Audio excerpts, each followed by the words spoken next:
নির্বাচনী রাজনীতির কঠিন সমীকরণে এবার বাদ গেলেন শোবিজ জগতের গ্ল্যামারাস মুখগুলো।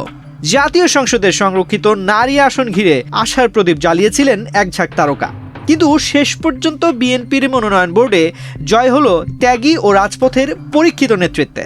সোমবার নয়াপল্টনে ঘোষিত ৩৬ জনের চূড়ান্ত তালিকায় ছাই পাননি সঙ্গীত কিংবা রূপালী পর্দার কোনো প্রতিনিধি।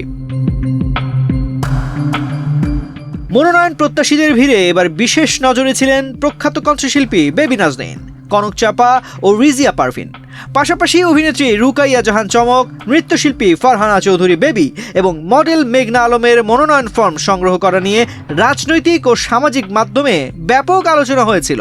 স্যান্ডেলিনা সো, রূপচর্চায় আভিজাত্য। তবে দলীয় হাইকমান্ড গ্ল্যামারের চেয়ে সাংগঠনিক আনুগত্য ও মাঠের সক্রিয়তাকেই প্রার্থী বাছাইয়ের প্রধান মানদণ্ড হিসেবে বিবেচনা করেছে।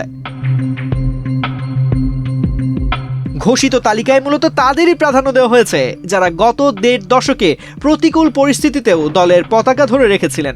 সেলিমা রহমান, শিরিন সুলতানা, রাশেদা বেগম হীরা এবং নিপুণ রায় চৌধুরীর মতো লড়াকু নেত্রীদের উপর আস্থা রেখেছে দল।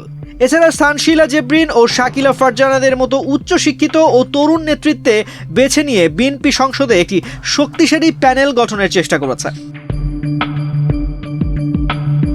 রাজনৈতিক বিশ্লেষকদের মতে সংসদীয় বিতর্কে পারদর্শী এবং আন্দোলন সংগ্রামে অভিজ্ঞ নেত্রীদের মূল্যায়ন করতেই বিএনপি এই অবস্থান নিয়েছে। জনপ্রিয়তার চেয়ে দীর্ঘদিনের ত্যাগকে প্রাধান্য দেওয়ায় শোবিজ তারকাদের জন্য এটি বড় এক ধাক্কা হলেও মাঠের কর্মীদের মূল্যায়নের এই সিদ্ধান্তে তৃপ্ত তৃণমূল। এই সিদ্ধান্তের মাধ্যমে বিএনপি স্পষ্ট বার্তা দিল, দলের কঠিন সময়ে রাজপথে থাকা নেত্রীদের মূল্যায়ন করাই এখন নেতৃত্বের মূল কৌশল।